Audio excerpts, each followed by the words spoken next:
முதல் விஷயம் ஊடக நண்பர்கள் நன்றி சொல்கிறோம். நாங்கள் வந்து இன்றைக்கு பிற்பகலில் தான் உங்களுக்கு சொன்னோம்.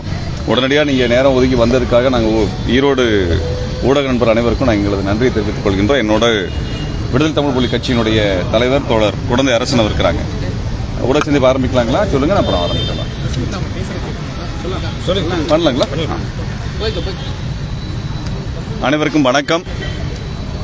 ஈரோடு சட்டமன்றத்திற்கான இடைத்தேர்தல் வருகின்ற 5ஆம் தேதி நடக்க இருக்கிறது. இந்த ஈரோடு இடைத்தேர்தலுடைய முக்கியத்துவமே என்னன்னா, அடுத்த வருஷம் நம்ம வந்து சட்டமன்ற தேர்தல் எதிர்கொள்ள இருக்கிறோம். தமிழ்நாட்டினுடைய சட்டமன்ற தேர்தல் அடுத்த வருடம் நடக்க இருக்குது. இந்த சமயத்தில் நடக்கக்கூடிய மிக முக்கியமான ஒரு இடைத்தேர்தலாக இந்த ஈரோடு இடைத்தேர்தல் அமைந்திருக்கிறது.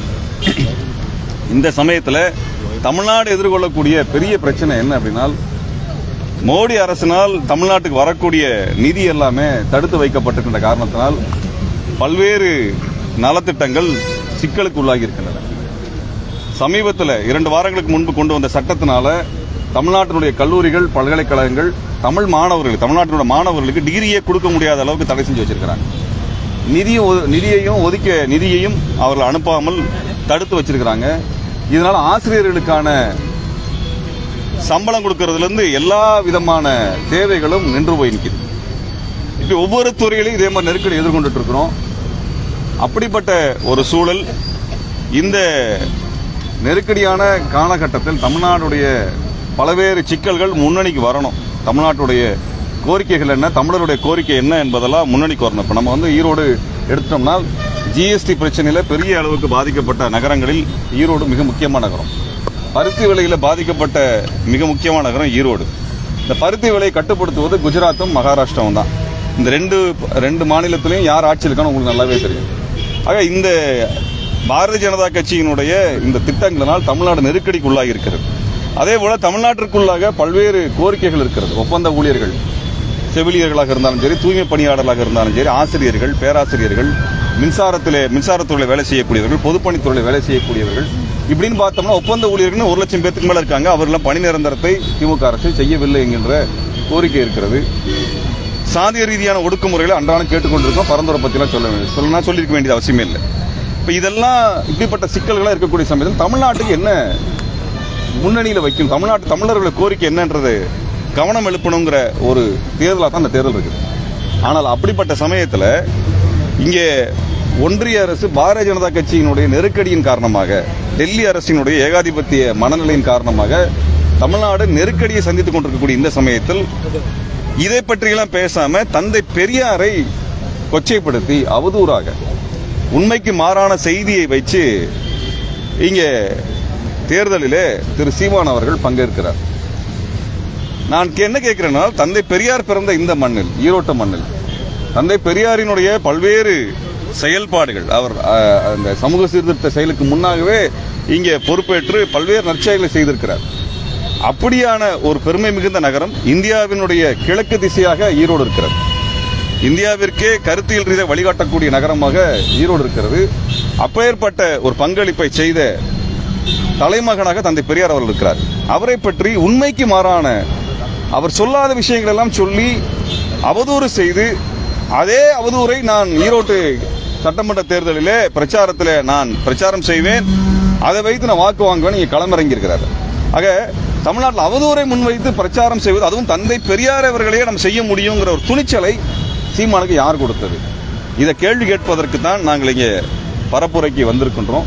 எங்களுடைய பரப்புரையினுடைய அடிப்படை நோக்கம், இந்த மண்ணின் பெருமை, தமிழ்நாட்டினுடைய பெருமை, இந்தியாவினுடைய வழிகாட்டுதலாக இருந்த தந்தை பெரியார் அவர்கள் இழிவு செய்து ஒருவர் இந்த மாநில தேர்தலில் எப்படி நின்று வெற்றி பெற்றுவிட முடியும் என்பதை கேள்வி எழுப்புவதற்காக இங்கே வந்திருக்கிறோம். நாங்கள் இந்த மண்ணின் மைந்தனை இழிவுபடுத்தக்கூடிய எவரையும் நாங்கள் ஒருபொழுதும் அனுமதிக்க மாட்டோம் சொல்லி தமிழ்நாட்டினுடைய பல்வேறு பகுதிகளில் இருந்து திரண்டு தேர்தல் பரப்புரைக்காக இங்கே வந்திருக்கின்றோம். இங்கே சீமானுடைய பரப்புரை செய்கின்ற அந்த பெரியாரை பற்றி செய்கின்ற பொய்கள், அதையெல்லாம் அம்பலப்படுத்த வேண்டும், வீதி வீதியாக அம்பலப்படுத்த வேண்டும். இந்த மக்களுக்கு இந்த மண் பெற்றெடுத்த இந்த தலைமகன் பெரியாரினுடைய தொண்டை மறுபடியும் நினைவு கூற ஒரு வாய்ப்பாக இந்த தேர்தல் பரப்புரையை நாங்கள் பார்க்கின்றோம். அதற்காக இங்கே நாங்கள் தேர்தல் களத்திலே நிற்கின்றோம். இந்த தேர்தல் பரப்புரை என்பது சீமானினுடைய இந்த திரிபுவாத அரசியல். அவரும் பாரதிய ஜனதா கட்சியும் சேர்ந்து இங்கே தங்களுக்கான பொது வேட்பாளராக நிறுத்தி வைத்திருக்கிறார்கள். இது நாம் தமிழர் நிறுத்தப்பட்டிருக்க வேட்பாளர் என்பது பாஜகவிற்கும் நாம் தமிழருக்குமான பொது வேட்பாளராக இருக்கிறது. அவர் அதிமுகவினுடைய அம்மையார் ஜெயலலிதா அம்மையாரை மிக இழிவாக பேசியிருக்கின்றார். திமுகவை பற்றி நான் சொல்ல வேண்டியதே இல்லை. தந்தை பெரியார் இழிவாக பேசியிருக்கிறார். இப்பொழுது மேதகு பிரபாகரன் அவர்களுடைய அவருக்கு தொடர்பே இல்லாத மேதகு பிரபாகரன் அவர்கள் தனக்கு நெருக்கமானவன் சொல்லி பெரிய அளவுக்கு தமிழ்நாட்டு மக்களை ஏமாற்றியதும் ஈழத்தமிழர்களை உலகத்தமிழ் ஏமாற்றியதும் இன்னைக்கு அம்பலமாயிருக்கு. புகைப்படமே உண்மையில் வெளியே வந்திருக்கு. பல்வேறு பொய்கள் இப்ப வெளியாகிட்டே இருக்கு. அப்ப எல்லா வகையிலும் ஒரு பித்தலாட்டக்காரராக இருந்த சீமானை இந்த மக்கள் அடையாளம் காண வேண்டும் என்பதற்காக இங்கே பரப்புரைக்கு வந்திருக்கின்றோம். விடுதலை தமிழ் புலிகள் கட்சியின் சார்பாக தந்தை பெரியார் நடத்திய சாதியை ஒழிக்க சட்ட எரிப்பு போராட்டம் என்கின்ற வரலாற்று சிறப்புமிக்க போராட்டத்தில் பங்கெடுத்து சிறை சென்ற சோழபுரம் முருகேசன் அவர்களுடைய பேத்தி இங்கே வேட்பாளராக களமிறங்குகிறார். ஆக சீமானுக்கு எதிராக பெரியாரிய வழியில் பெரியாரிய பெருந்தொண்டரனுடைய பேத்தி இங்கே வேட்பாளர் நிற்கிறார். அவரை ஆதரித்தும் சீமான் அவர்களுடைய இந்த பொய்யான பரப்புரையை அம்பலப்படுத்துகின்ற விதமாக எது உண்மையான தமிழ் தேசியம் என்பதை மக்களுக்கு சொல்லுகின்ற விதமாக இங்கே தமிழ் தேசியத்திற்காக போராடி கொண்டிருக்கக்கூடிய மே 17 இயக்கமும் அதனுடைய தோழர்களும் இங்கே களத்தில் இறங்கி இருக்கின்றோம். உண்மையான ஒரு போராளி தமிழ் தேசியத்தை மக்களிடத்தில் சொல்லுவதும் மேதகு பிரபாகரன் அவர்களும் தந்தை பெரியார் அவர்களும் தமிழினத்தின் விடுதலைக்காக போராடியவர்கள். தமிழ்நாட்டின் விடுதலைக்காக தந்தை பெரியார் அவர்கள் தொடர்ச்சியாக 50 ஆண்டுகளுக்கு மேலாக போராடினார். தமிழீழ விடுதலைக்காக மேதகு பிரபாகரன் அவர்கள் போராடினார். பெரியாரினுடைய கொள்கைகளை ஏற்று தந்தை பெரியாரினுடைய கருத்துக்களை உள்வாங்கி விடுதலை புலிகள் இடத்துல சீர்திருத்த நடவடிக்கைகளை மேற்கொண்டு அவர்களை செழுமைப்படுத்தினார். சாதி ஒழிப்பை நடைமுறைப்படுத்தினார் மேதகு பிரபாகரன் அவர்கள். கருத்தியல் ஆயுதமாக தந்தை பெரியாரினுடைய கருத்துக்களை உள்வாங்கியவர் மேதகு பிரபாகரன் அவர்கள். விடுதலை புலிகளும் இங்கே திராவிட இயக்கமும் கைகோர்த்து நின்ற மண் இந்த மண். ஈரோட்டுக்கு அப்படிப்பட்ட பெருமை இருக்கிறது. ஈரோட்டினுடைய பெருமையை நான் சொல்ல வேண்டியதில்லை. ஈரோடு என்பது இன்றைக்கு இந்திய அளவிலே திரும்பி பார்க்கக்கூடிய ஒரு நகரம். அது வணிக நகரம் மட்டுமல்ல, இந்தியாவிற்கே கொள்கை நகரமாக ஈரோடு இருக்கிறது. அப்படிப்பட்ட நகரத்தில் இது பெரியார் மண் இல்ல, இது நான் பெரியார் என்னை ஏற்றுக்கொள்ளல, பெரியார் தமிழ் இழிவா பேசிட்டார் பொய்யான தகவலை பேசுகின்ற ஒரு நேர்மையற்ற அரசியல்வாதியை நாங்கள் அம்பலப்படுத்தணுங்கிறத வந்திருக்கிறோம். வீதி வீதியாக சொல்லுவோம். இவரோட அரசியலை நாங்கள் அம்பலப்படுத்துவது எங்களது முதன்மை பணியாக முதன்மை கடமையாக எடுத்திருக்கின்றோம். சீமானுடைய விஷயத்துல திமுகவுடைய நிலைப்பாடு எப்படி இருக்குன்னு உங்க பார்வை எப்படி இருக்கு? சீமான் அவர்கள் தொடர்ச்சியாக தந்தை பெரியாரை இழிவுபடுத்தி கிட்டத்தட்ட 20 நாளா பேசிட்டு இருக்காருங்க. ஆனால் இதுவரைக்கும் திமுக அரசு நடவடிக்கை எடுக்கவே இல்லை.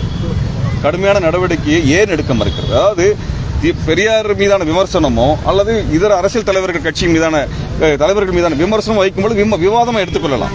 ஆனா பெரியார் சொல்லாத ஒன்ன ஒருத்தர் பேசி அதை பரப்புரை செய்யும் போல தடுக்க வேண்டிய பொறுப்பு திமுக இருக்கு. ஏன்னா திமுக தந்தை பெரியார் அவர்களை தனது வழிகாட்டியாக தனது அடையாளமாக தனது தலைவராகவே அவர் அடையாளப்படுத்துகிறார். திராவிட மாடல் ஆட்சி என்று சொல்கிறார். திராவிட மாடல் என்கின்ற அந்த அரசியலை உருவாக்கியவர் தந்தை பெரியார். அவரை இழிவுபடுத்துவார், கொச்சைப்படுத்தி பேசிக்கிட்டே இருக்கிறார் சீமான். இதுவரைக்கும் அவர் மேல நடவடிக்கை எடுக்கல. கிட்டத்தட்ட 60 இடங்களில் வழக்கு பதிவாயிருக்கிறது. இதே மற்றவங்க ஏதாவது பேசினோம்னா உடனடியாக வழக்கு பாய்கிறது, கைது நடவடிக்கை மேற்கொள்கிறார்கள், சிறையில் அடைக்கிறார்கள். ஆனால் இவ்வளவு தூரம் சீமானை பேச விட்டிருப்பது ஏன்? சீமானை இவ்வளவு தூரம் நீங்க அனுமதிப்பது ஏன் என்றுதான் நாங்கள் திமுக அரசை நோக்கி கேள்வி எழுப்பி இருக்கிறோம். அதற்கெல்லாம் அவர் பதில் சொல்லி ஆக வேண்டும். நிச்சயமாக பதில் சொல்லி ஆக வேண்டும். என்னங்க சீமான் ஸ்டாலின் ஆதரிக்கிறார் இல்லைங்க, அவர் சீமான் மேல நடவடிக்கை எடுக்க தயங்குகிறார்கள். அந்த அடிப்படையில் இதுக்கான காரணத்தை திமுக தான் பதில் சொல்ல முடியும். திமுகவிடம் அது கேள்வி கேட்க வேண்டியிருக்கு. இப்படி இவ்வளவு தூரம் கொச்சையா பேசுற ஒருத்தரை ஏன் அனுமதிக்கிறாங்க அப்படிங்கறதா. இப்ப அவர் என்ன சொல்றாருன்னா, சீமா பெரியாரை பற்றி பேசுங்க, உங்களுக்கு துணிச்சல் இருக்கா, இதே மாதிரி மேடை போட்டு பேசுங்க, என்ன யாரு வாக்கு வாங்குறாங்கன்னு பார்க்கலாம் அப்படிங்கிற ஒரே விஷயம் தாங்க. பெரியார் தேர்தல் நின்னவர் கிடையாது. பெரியார் தேர்தல் நின்னவர் கிடையாது. பெரியார் பேரை சொல்லி ஓட்டு வாங்குங்கன்னு சொல்லி பெரியாரே கேட்டது கிடையாது. பெரியார் கருத்தை பரப்பி வந்தவர். பெரியாரின் கருத்தை ஏற்றுக்கொண்டவர்கள் தான் கடந்த 60 ஆண்டுகளாக ஆட்சியில் இருக்கிறாங்க. திமுகவும் அதிமுகவும் பெரியாரோட கருத்தை ஏற்றுக்கொண்டவர்கள். அதனால சீமானோட கருத்து அபத்தமானது. இப்ப நாங்க பெரியாரின் கருத்தை சொல்லி சீமானுடைய அரசியல் அம்பலப்படுத்துறதுக்காக வந்திருக்கிறோம். பாத்துருவோம் யாருன்றதை பாத்துருவோம். சீமானுக்கு நான் நேரடியா சவால் விடுறேன். சீமான் நேரடி வார்த்தை நாங்க அழைச்சோம், நீங்க வர்றதுக்கு தயாரா இல்லை. பத்திரிகையாளர் சந்திப்புல சொன்னோம், நாங்க மேடை போடுகிறோம் வாங்கன்னு சொன்னோம், நீங்க வரல. உங்க வீட்டு வாசலுக்கே வந்துட்டோம். அதற்கும் பதில் சொல்றதுக்கும் வீட்டு விட்டு வெளியே வர்றதுக்கு உங்களுக்கு துணிச்சல் இல்லாமல் வீட்டுக்குள்ளே பதுங்கி கிடந்தீங்க. அதற்கு பிறகு நீங்க நேரடியாக என்ன பண்ணீங்க, ஈரோட்டுக்கு வந்துட்டீங்க, இடைத்தேர்தல் இருக்குன்னு சொல்லி. இப்ப நாங்க ஈரோட்டுக்கே வந்திருக்கிறோம். நீ எங்க போனாலும் நாங்கள் வந்து நிற்போம், உங்க அரசியலை அம்பலப்படுத்துவோம். சீமான் அவர்களுடைய இந்த பொய்யை, கயமைத்தனத்தை அம்பலப்படுத்துறதா எங்க வேலை. அதனால சீமான் அடுத்த முறை கேட்டீங்கன்னா சொல்லுங்க, நேரடியாக சந்திக்கிறோம், வீதியில தான் பாக்குறோம், நேருக்கு நேரம் சீமானுக்கு நாங்க பதிலடி கொடுக்கிறோம். முடிஞ்சா சீமான் திருமுருகனுக்கு பதில் சொல்லட்டும். இப்ப இன்றைய கூட்டத்தில் வந்து நீங்க சீமானை நேரடியாக சந்திச்சு விவாதிக்க தயாரா? நான் எப்பொழுதுமே தயாருங்க. இன்னைக்கு கூட்டம் நடக்குது, நான் டெய்லி கூட்டம் நடந்துட்டு இருக்கு. நான் டெய்லி கூட்டத்துக்கு முற்றுகையிடணும் அவசியம் எங்களுக்கு இல்ல. நாங்க என்னன்னா அவரை வந்து பதில் சொல்லணும்னு சொல்லி தான் கேட்டோம். நாங்க அதான் தொடர்ந்து பிரச்சாரம் பண்ணிட்டே இருக்கோம். அதனால நாங்க வந்திருக்கிறோம். முடிஞ்சா சீமான் வரட்டும், இதே பன்னீர்செல்வம் பார்க்கல எல்லாத்துக்கும் முன்னாடி விவாதம் வைப்போம். அதாவது நீங்க கேளுங்க அவர்கிட்ட, திருமுருகன் காந்தி வந்திருக்கிறாப்ல, சீமான் நேரடியாக விவாதத்துக்கு தயாராங்க. ஏன்னா எல்லாரும் 2 கிலோமீட்டர் தூரத்துக்குள்ள தானே இருக்கிறோம், சுத்தி வந்துட்டு இருக்கிறோம். அதனால வந்து நிக்கட்டும், முடிஞ்சா பதில் சொல்லட்டுமே பார்ப்போம். நீங்க அவர் வீட்டை முற்றுகிட்டேன்னு சொன்னீங்க. பெரியாரிஸ்டெல்லாம் வந்து ஒரு 100 பேர் 200 பேர் தான் இருக்காங்க. அவங்க ரொம்ப கேவலமா பேசிட்டு இருக்காரு பெரியாரிஸ்ட. நீங்க அதுக்கு எந்த விதமான ஒரு அதே மாதிரி அந்த மாதிரியான ஒரு எந்த விதமான எந்த ஒரு நடவடிக்கை இருக்கிற மாதிரி தெரியல. நீ கேட்டதுக்கு புரிஞ்சுது, நான் சொல்றேங்க. அவர் என்ன சொல்றாரு, வெறும் 100-150 பேர் தானே வந்தீங்க அப்படின்னாரு. வெறும் 100-150 பேர் தான் வந்தோம் அப்படின்னப்ப ஏன் அவங்கள கூட 100 பேர் எதிர்கொள்றதுக்கு சீமானுக்கு பயம்? உங்களோட உருட்டுக்கட்டையோட 100 பேர் வச்சிருந்தீங்க இல்லையா? அன்றைக்கு வந்தவர்கள் 3000 பேர், கைதானவர்கள் 1000 பேத்துக்கும் அதிகமானோர், வழக்காக பதிவு செய்யப்பட்டது 900 பேர். இது வந்து காவல்துறை கணக்கு. 5 மண்டபங்கள் அடைக்கப்பட்டு மண்டபம் இல்லை என்பதனால் மற்றவர்கள் விடுவிக்கப்பட்டாங்க. எண்ணிக்கை கணக்காக நாங்க சொல்லல, சீமானுடைய கணக்கு எவ்வளவு பொய்யுங்கிறதுக்காக சொல்றோம். 150 பேர் எதிர்கொள்ள முடியாமல சீமான் நீங்க பதுங்கிட்டீங்க.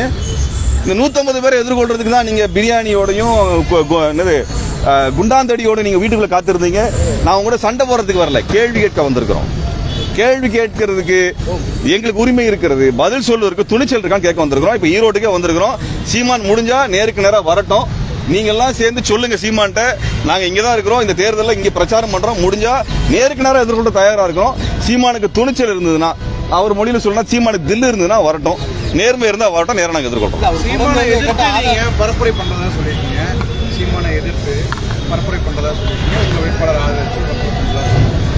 இந்த மக்கள் தொகுதி மக்களுக்கு நிறைய தேவைகள் இருக்கிறது, ஆளுங்கட்சி செய்யலைங்கிற ஒரு குற்றச்சாட்டு இருக்கு. அதை ஏன் நீங்க முன்னிறுத்த மாட்டீங்க? நிச்சயமா அதையும் முன்னிறுத்தோம். அதாவது கருத்து ரீதியான மோதல்கள் இருந்தா தொகுதியில் எலெக்ஷன் அப்போ நீங்க ஒரு சரியான கேள்வி கேட்டிருக்கீங்க. இப்ப இந்த தொகுதி பிரச்சனை முன்னிலை வரணும் இல்லைங்களா? அதை சீமான் செய்யறாரா? எனக்கு கேட்கறது அதுதான். நான் முதல்ல ஆரம்பிச்சேன். இங்க பலவேறு சிக்கல் இருக்கு. இந்த தொகுதியினுடைய சிக்கலாக இருக்கக்கூடிய அடிப்படை சிக்கல் ஜிஎஸ்டி சிக்கல் இருக்கிறது, பருத்தி விலை பிரச்சனை இருக்கிறது, இதெல்லாமே பாதிக்கப்பட்டிருக்கு. இதெல்லாம் முன்னிலைக்கு வராம பெரியாரை எதிர்த்து பேச வேண்டிய, கொச்சைப்படுத்த வேண்டிய அவசியம் என்ன? அதுதான் எனக்கு கேள்வி இருக்கு. இந்த பிரச்சனைக்கு அடிப்படை காரணம் பாரதிய ஜனதா கட்சி. அப்ப பாரதிய ஜனதா கட்சியை நோக்கி கேள்வி எழுப்பாம, இந்த தொகுதி மக்களுடைய பிரச்சனையை பத்தி பேசாம, தொகுதியினுடைய சிக்கல் என்னங்கிறது சொல்லாம பெரியாரை இழிவு பண்ண என்ன இருப்போது? பெரியார தப்பு அப்படின்னு அவங்க வந்து நிரூபிச்சு என்ன செய்ய போறாங்க? சீமான் என்ன சாதிக்க போறாரு? பெரியாரை இங்க வந்து இழிவுபடுத்தி சீமான் என்ன சாதிச்சிருவாரு? அது பெரியாரை இழிவுபடுத்தி ஓட்டு வாங்குறதுனால ஈரோடு கிழக்கு தொகுதி மக்களுக்கு என்ன நன்மை நடக்க போகுது? நீ பெரியார் திட்டுறதுனாலங்க சீமானுக்கு ஓட்டு விழுந்தா பிஜேபி அவருக்கு பெனிஃபிட் கிடைக்கும். கிழக்கு தொகுதி மக்கள், ஈரோடு கிழக்கு தொகுதி மக்கள் என்ன நன்மை நடக்க போகுது? கிழக்கு தொகுதி இந்த தொகுதி மக்களோட பிரச்சனையை பேசுங்க. இந்த மக்களோட அடிப்படை பிரச்சனை ஜிஎஸ்டி பிரச்சனை, தொழில் ரீதியான நெருக்கடி வந்திருக்கிறது, பருத்தி விலை, நூல் விலை ஏறி இருக்கிறது, எல்லாத்துக்கும் காரணம் மோடி சர்க்கார். அதை பேசுங்க. அதை பேசல. குறைஞ்சபட்சம் இவர் இந்த பிரச்சனையை எடுக்காம, தந்தை பெரியார் இழிவுபடுத்தாம தேர்தலுக்கு வந்திருந்தார் என்றால் மக்களோட அடிப்படை பிரச்சனை முன்னுக்கு வந்திருக்கும். இப்ப மக்கள் அடிப்படை பிரச்சனை முன்னுக்கு வராமல் பின்னுக்கு தள்ளுறதுக்கான காரணம் என்னன்னா, இங்க மக்களோட அடிப்படை பிரச்சனை காரணம் பாரதிய ஜனதா கட்சி, அண்ணாமலையும் தான். அண்ணாமலை தான் இங்க அடிப்படை காரணம், பிஜேபி தான் அடிப்படை காரணம், மோடி தான் அடிப்படை காரணம். அது முன்னுக்கு வரக்கூடாது என்பதற்காகத்தான் அவர் என்ன பண்றாருன்னா, தந்தை பெரியாரை இங்க முன்னுக்கு வச்சு பேசுறாரு. அவர் என்ன சொல்றாருன்னா, நீ எங்கிட்ட ஆதாரம் இருக்கு, நான் நீதிமன்றத்தில் காண்பிப்பேன். நீங்க நீதிமன்றத்தில் ஆதாரம் இருக்கு. அப்ப நான் என்ன சொல்றேன்னா, நீங்க நீதிமன்றத்தில் நேரடியா போய் பெரியார் இப்படி தப்பா சொல்லுங்க, நீ பெரியார் மேல வழக்கு போட்டிருக்க வேண்டியதானே? சீமான் அவ்வளவு விவரமான ஆளா இருந்தீங்கன்னா நீங்க பெரியார் மேல வழக்கு போட்டு, தந்தை பெரியார் செத்து போய் 52 வருஷம் ஆகுது, ஆனா 52 வருஷத்துக்கு இந்த கருத்தை தப்பா சொல்லியிருக்கேன், பெரியார் மேல வழக்கு போட வேண்டியதானே? அதையும் போட முடியல. பொதுவெளியில பேசின கருத்துக்கு திரும்ப பதில் கேட்கிறோம், பதில் சொல்றதுக்கு இருக்கிறீங்க. பத்திரிகையாளர் பார்த்தோன்னே அப்படியே மாஞ்சி நடிக்கிற மாதிரி, ஆக்ஷன் கொடுக்குற மாதிரி பேசுறது நிறுத்துங்க தயவுசெய்து. பார்க்க அசிங்கமா அருவருப்பா இருக்குது. நாங்க நேரடியா வாங்க பேசுங்கன்னு சொல்றோம். மேடையில பேசுவோம்னு சொல்றோம், அதுக்கு தயாரா இல்ல. பத்திரிகையாளர் பார்த்தா பொங்குறது. ஏன் பத்திரிகையாளர்கள் வந்து இந்த உங்ககிட்ட விவாதம் நடத்துறதுக்காக வந்திருக்காங்க. பத்திரிகையாளர் உங்ககிட்ட விவரம் கேட்க வந்திருக்காங்க, உங்க கருத்தை கேட்பதற்காக வந்திருக்கிறார்கள், ஊடகத்தை சொல்றதுக்காக வந்திருக்காங்க. பத்திரிகையாளர்கிட்ட நீங்க வீரவசனத்தை பேசணும். நீங்க எங்களை போன்ற கருத்தியலாளர் இருக்கிறோம், நேரடியாக வாங்கன்னு சொல்றோம். இங்க பெரியார் மன்றம் இருக்கிறது, பெரியார் வீடு இருக்கிறது, பன்னீர்செல்வம் பூங்கா இருக்கிறது, பெரியாரின் மண்ணில நின்று கேட்கின்றோம். முடிந்தால் சீமான் வரட்டும். அதே நேரத்தில் வந்து 50 ஆண்டுகள் அந்த திராவிட கட்சி வந்து பெரியாரோட நூலை வந்து பொது உடைமையாக்கல, அது என்ன காரணமா இருக்கும்? பொது உடைமைக்கும் இந்த கருத்து ஆதாரத்துக்கும் தொடர்பு இல்லைங்க. பொது உடைமை அதாவது என்னன்னா, அந்த நாட்டுடைமை ஆக்குறதுனா என்ன அர்த்தம்னா, அந்த புத்தகத்தை யார் வேணா அச்சடிக்கலாங்கிறது அர்த்தம். யார் வேணா படிக்கலாங்கிற அர்த்தம் இல்லை. இப்ப யார் வேணா படிக்கலாம். அந்த புத்தகத்துல நாங்களும் தான் படிச்சு சொல்றோம். சரிங்களா? அது நாட்டுடைமை எங்களுக்கு வந்து சொந்தமாகலாம் இல்ல, அது திராவிட கழகத்துக்குள்ளே பதிப்பிச்சிருக்கிறாங்க. அதுல இருக்கிற படிச்சுதான் நாங்க வந்து ஆதாரத்தை கொடுத்திருக்கிறோம். அதனால நாட்டுடைமை ஆக்குறதுனா நான் ஆதாரம் தருவேன்னு சொல்றது அப்பட்டமான, அது என்ன சொல்றது, மடைமாட்டுகின்ற செயல். நாட்டுடைமை ஆக்குறது யார் வேணா பிரிண்டிங் பண்ணலாம். பெரியார் கருத்துல சீமான் நினைச்சா கூட பிரிண்ட் பண்ணலாம், பிஜேபி நினைச்சா கூட பிரிண்ட் பண்ணலாங்கிற அளவு தான் அது நாட்டுடைமை ஆக்கப்படும். ஆனா என்னன்னா, இவங்கெல்லாம் அச்சடிச்சிருந்தானே பெரியார் கருத்தை திருச்சி தான் அச்சடிச்சிருப்பாங்க. அந்த வகையில பெரியார் கருத்து என்பது நாட்டுடைய ஆக்காமல் இருப்பதே வந்து இந்த நிலைமையை பார்க்கும்போது சரியா தான் தோணுது. பெரியாருக்கு எதிராக பேசினதுக்கு அப்புறம் பாஜக வந்து RSS கமிட்டி வந்து சீமானுக்கு சப்போர்ட் பண்றாங்க, எப்படி பாக்குறீங்க?